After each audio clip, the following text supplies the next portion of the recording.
सरकार सैयदुश्शुहदा इमाम आली मकाम इमाम हुसैन आज़म रदी अल्लाह तआला अन्हु की बारगाह में खिराज अक़ीदत पेश करना, दर हकीकत हम उनका मकाम और उनका बुलंद मर्तबा बयान करके अपनी तारीफ कर लेते हैं, इसलिए कि जो उनकी तारीफ करता है अल्लाह उसका मर्तबा बुलंद कर देता है।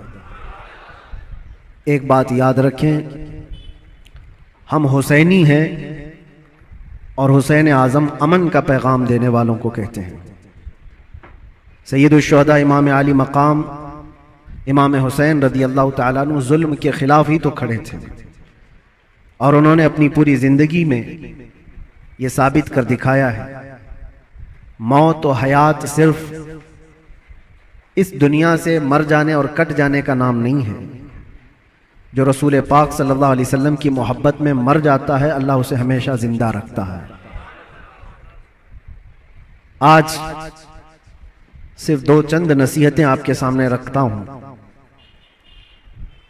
कि बहुत सारे लोग इमाम हुसैन का गम मनाते हैं कि उनकी शहादत हो गई, करबला में उनके बच्चे शहीद हो गए और उनका पूरा खानदान जिस आजमाइश में मुब्तला था, ये सब बयान करने के बाद रोते हैं, धोते हैं, सब कुछ गम फितरी बात है, जो भी सुनेगा उसको गम होता है। लेकिन मैं ये पूछना चाहता हूं, अगर सही मानों में इमाम हुसैन का गम ही है आप और सही मानों में उनसे मोहब्बत की वजह से गम करते हो, करबला के वाकयात सुनने के बाद आंखों में आंसू आ जाते हैं, तो कभी अपने चेहरे पर नजर डाल करके भी देख लेना, क्या ये हुसैनी चेहरा है या नहीं है।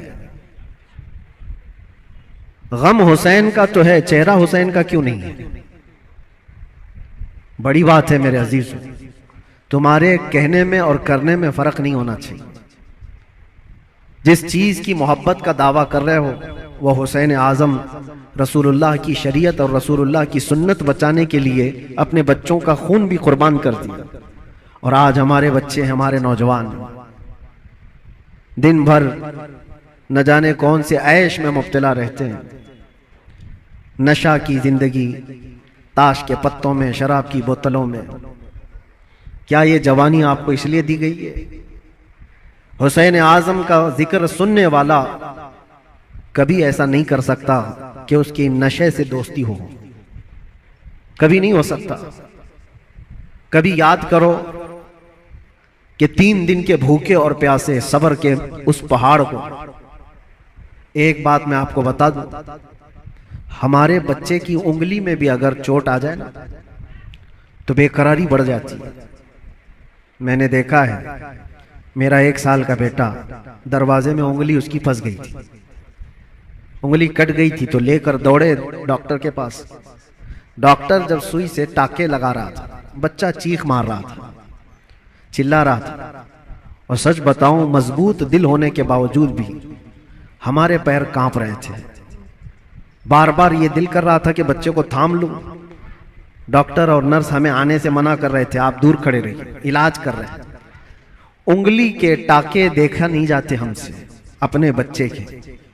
वो इमाम हुसैन 6 महीने के बच्चे को लेकर जब यजीदियों के सामने आए, सिर्फ पानी के एक कतरे के लिए, और उन यजीदियों ने दूर से तीर चलाकर इमाम हुसैन के बच्चे को शहीद कर दिया।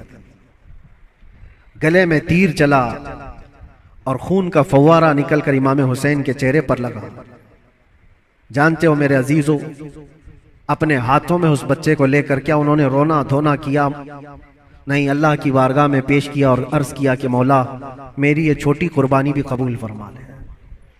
क्या इतना जिगर है किसी के पास? एक तरफ भांजों के, भतीजों की लाशों को देखना, अपने भाई की, सगे भाई की लाश देखना, बहुत सब्र किया। लेकिन कभी आप सोचते हैं ये सारा सब्र किसके लिए था? इसलिए था कि हुजूर की शरीयत हम तक पहुंच जाए, आने वाली नस्लें सीधे रास्ते पर चल सकें, इसलिए इतनी बड़ी कुर्बानी थी। और अगर आज हमारा नौजवान सीरत हुसैन पर नहीं चल सकता तो फिर वो गमे हुसैन मनाने का अहल भी नहीं है, वो करबला सुनने का अहल भी नहीं है।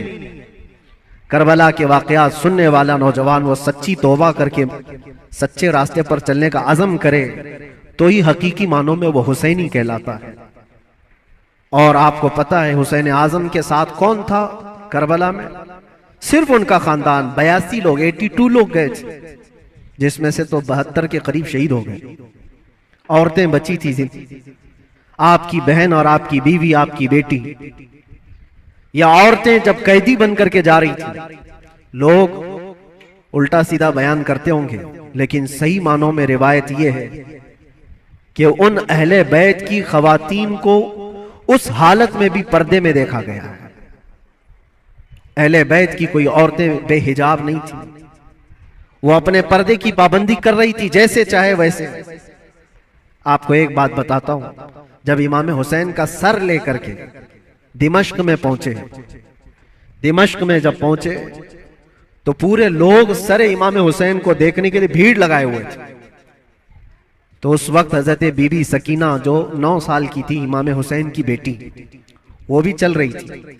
एक सहाबी वहां दिमश्क में रहते थे हुजूर के, उनकी उम्र ज्यादा थी, 80 साल के करीब के थे। उन्होंने पहचान लिया इमाम हुसैन की बेटी को देख करके। वो करीब आए, कहा बेटा अफसोस है कि रसूलुल्लाह के इस नवासे को शहीद कर दिया गया, हम कुछ नहीं कर सके, बताओ कोई हाजत है तो मैं तुम्हारी हाजत पूरी करूं।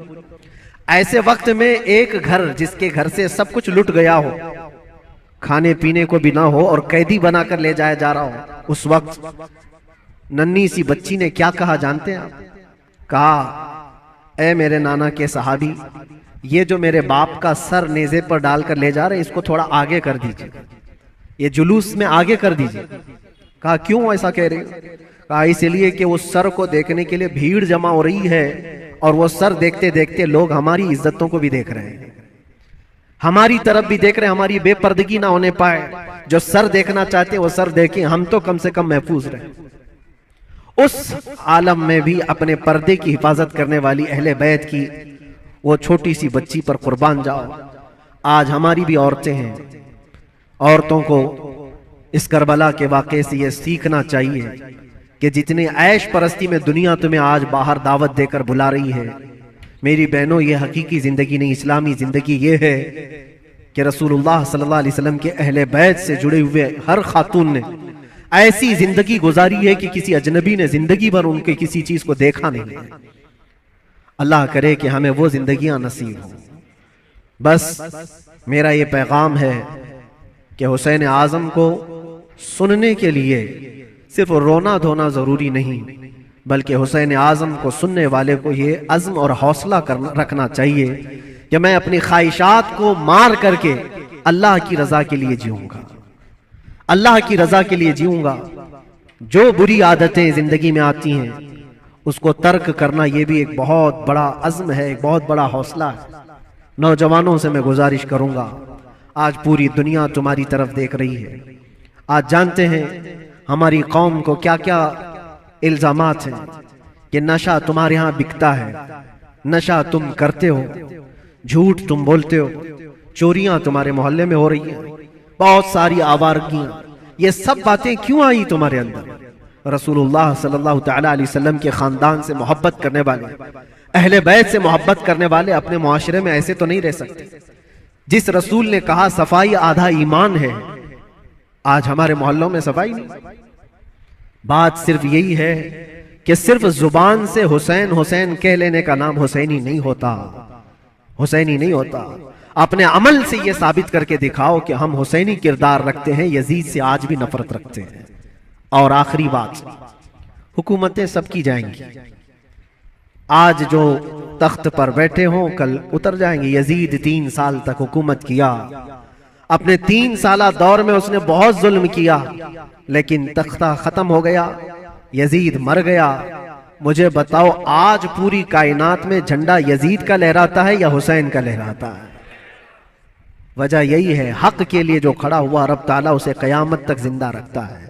इसीलिए हमेशा इस बात को याद रखो मेरे अजीजों, जुल्म करने वाले जुल्म करते रहेंगे, मसाइब आते रहेंगे, मुसीबतें आती रहेंगी, मशक्कतें आती रहेंगी। अंधेरा होगा तो अल्लाह ताला की तरफ से उजाला भी जरूर आएगा, उजाला जरूर आएगा। अल्लाह तबारक व ताला हक के साथ हमेशा कायम रहने की तौफीक अता फरमाए।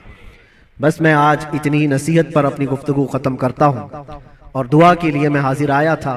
दुआ करता हूं। मेरा एक छोटा सा ये मैसेज था, इसलिए कि मैं एक चीज आपको ये भी बता दूं कि मैं आपकी इसी जामा मस्जिद का इमाम भी रह चुका हूं अल्हम्दुलिल्लाह। हमारे बच्चे यहाँ पर हैं, हमारे बरसों से सुनने वाले सामाईन यहाँ पर मौजूद हैं। हो सकता है कुछ लोगों के लिए नया होगा, लेकिन क्योंकि 15 साल गुजर गए तो 15 साल में बहुत सारे मामलात भी गुजर जाते हैं। कुछ लोगों ने हमारी इमेज को, हमारी छवि को बहुत बिगाड़ करके पेश किया गया है। ये आएंगे तो हलचल मच जाएगी, ऐसा होगा वैसा होगा, भड़काऊ होगा। मेरे अजीजों, एक बात याद रखो, जो हुसैन आजम से ताल्लुक रखता है वो कभी भी आतंक से ताल्लुक नहीं रख सकता, उसका कोई ताल्लुक नहीं होगा। हाँ, जो यजीदी होगा वो यजीद के किरदार के साथ जुल्म कर सकता है, लेकिन हुसैन आजम के किरदार को सीने से लगाने वाला वो अपने ऊपर मुसीबतों के पहाड़ उठा तो लेगा, लेकिन फसाद और फितना मचाने की कभी कोशिश नहीं करेगा। अल्हम्दुलिल्लाह, आज मैं ये आपके सामने इसलिए इजहार के साथ कह रहा हूं कि हमारा मकसद किसी भी जगह पर फितना फसाद फैलाना नहीं है, लॉ एंड ऑर्डर को खराब करना नहीं है। हम अपने जुबान से जो भी बात अर्ज करते हैं वो हक के लिए बात अर्ज करते हैं, नौजवानों की इस्लाह के लिए करते हैं। यहां पर बड़े लोग गवाह होंगे इसी मस्जिद के वो बच्चे जो 24 घंटे नशे में रहते थे, अल्हम्दुलिल्लाह 60 से ज्यादा नौजवान मेरे साथ इसी मस्जिद में एहतिकाफ पे भी बैठे थे, जानते होंगे पुराने लोग। और अब तो बच्चे बड़े भी हो गए और यहां तक कि मस्जिद की कमेटी में भी आ गए। बहुत सारे लोग, बचपना होगा, जवानी आएगी, बुढ़ापा भी होगा। पहले के लोग भी यहां पर जो मुझे जानते हैं, हमारा एक ही मकसद होता है, एक ही मकसद है। वो मकसद क्या है कि मोहम्मद से वफा तूने तो हम तेरे हैं, ये जहां चीज है क्या, लौह कलम तेरे हैं। बिगड़े हुए रास्ते तुम्हें वहां से निकाल कर लाना, उस रास्ते पर तुम्हें कायम रखना जो रास्ता तुम्हें सीधे इस मस्जिद से लेकर मदीने तक पहुंचा देता हो, ताजदारे मदीना सल्लल्लाहु अलैहि वसल्लम के कदमों तक पहुंचाता हो, उस रास्ते पर तुम्हें लाकर खड़ा करना, बस ये हमारा मकसद है। बाकी किसी को जोश दिलाना, किसी को उकसाना, किसी को फितना और फसाद में लाना कभी हमने पहले ना किया था और ना ही करना है। हाँ, अगर किसी को ऐसा लगता हो तो ये उनकी खाम ख्याली है। बस हम तो ये कहेंगे, या रसूल अल्लाह, तेरे गुलामों का नक्शे कदम है राह खुदा, वो क्या बहक सके जो ये चिराग लेके चले, वो क्या बहक सके जो ये सुराग लेके चले। बस आखिरी मैसेज यही है कि मोहम्मद से वफा तूने तो हम तेरे हैं, ये जहां चीज है क्या, लौह कलम तेरे हैं। जिंदगी तुम्हारी अपनी नहीं है, ये अल्लाह के रसूल के लिए दी हुई जिंदगी है। मेरे मुर्शिद गिरामी हुजूर ताजुश शरिया बदरुत तरीका रहमतुल्लाह तआला अलैह ये कह करके गए, जिंदगी ये नहीं किसी की किसी के लिए, जिंदगी है नबी की नबी के लिए। ना समझ मरते हैं जिंदगी के लिए, जीना मरना है सब कुछ नबी के लिए। लब्बैक या रसूल अल्लाह, लब्बैक या रसूल अल्लाह,